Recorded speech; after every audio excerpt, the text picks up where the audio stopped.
Gases phase की बात करते हैं। भी गैसेस फेज में कैसे चेक करेंगे, ठीक है। तो गैसेस फेज, अगर गैसेस फेज की बात की जाए तो गैसेस फेज के अंदर कैसे आप चेक करोगे बेसिसिटी के ऑर्डर को, ठीक है। तो गैसेस फेज की बात की जाए तो गैसेस फेज में जो आपको बेसिसिटी चेक करनी है, तो गैसेस फेज में आप जो बेसिसिटी को चेक करोगे वो प्लस आई इफेक्ट के अकॉर्डिंग चेक की करोगे। कि जितना ज़्यादा प्लस आई इफेक्ट होगा उतना ज़्यादा बेसिक करेक्टर ज़्यादा होगा। क्लियर। तो यानी अगर मैं बात की प्राइमरी सेकेंडरी और टर्शियरी अमाइंस की, तो अगर मैं प्राइमरी अमाइंस लूँ, जैसे मैंने प्राइमरी अमाइंस लिया, ठीक है। और जो सेकेंडरी अमाइन की बात करें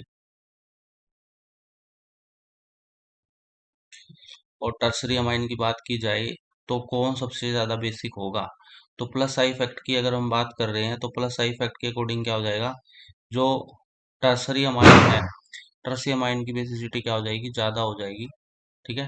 जो टर्सरी अमाइन है उसकी बेसिसिटी ज़्यादा हो जाएगी। यानी टर्सरी अमाइन की बेसिसिटी ज़्यादा क्यों हो जाएगी, क्योंकि बेटा टर्सरी अमाइन के केस में देखो, प्राइमरी अमाइन की अगर मैं बात कर रहा हूँ तो प्राइमरी अमाइंस में क्या आपका एक ही ग्रुप लग रहा है। जैसे अगर इसको मैंने सब्स्टिट्यूटेड अमोनियम कैटायन बनाया मैंने इसका, ये देखो प्लस चार्ज है तो इसको ओनली एक ही आर ग्रुप इसको स्टेबलाइज कर रहा है।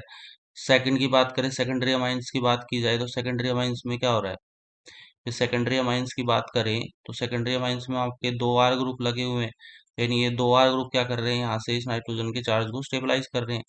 बट अगर टर्सरी की बात की जाए तो टर्सरी वाले केस में क्या होगा, तीन तीन आर ग्रुप जुड़े हुए हैं और ये तीन तीन आर ग्रुप अपना प्लस आई इफेक्ट दिखा रहे हैं। तो यानी ये क्या कर रहे हैं, पॉजिटिव चार्ज को ज्यादा स्टेबलाइज कर रहे हैं, यानी कंजुगेट एसिड जो बनाया मैंने उसको ज्यादा स्टेबलाइज कर रहे हैं। तो जितना ज्यादा ये कंजुगेट एसिड को स्टेबलाइज करेंगे उतना ही ज्यादा क्या होगा, स्टेबिलिटी बेसिक करेक्टर उतना ही ज्यादा होगा। तो यानी अगर आपको गैसेस फेज की बात की जाए तो गैसेस फेज के अंदर ऑर्डर क्या हो जाएगा आपका, जो गैसेस फेज है, तो गैसेस फेज में आपको ध्यान रखना है जो टर्सरी होगा उसकी स्टेबिलिटी सबसे ज्यादा होगी एज कंपैरिजन टू सेकेंडरी, फिर आपका प्राइमरी, और सबसे कम जो स्टेबिलिटी हो जाएगी वो किसकी हो जाएगी, अमोनिया की। क्लियर। तो ये आपको ऑर्डर ध्यान रखना है, इंपॉर्टेंट ऑर्डर है। अभी अगर आपको गैसेस फेज के अंदर ऑर्डर पूछ लिया जाए तो आप क्या बताओगे, जो टर्सरी अमाइन है उसकी स्टेबिलिटी ज्यादा होती है एज कंपैरिजन टू सेकेंडरी, फिर उससे कम किसकी हो जाएगी, प्राइमरी, और सब उससे कम किसकी हो जाएगी, अमोनिया की। ठीक है।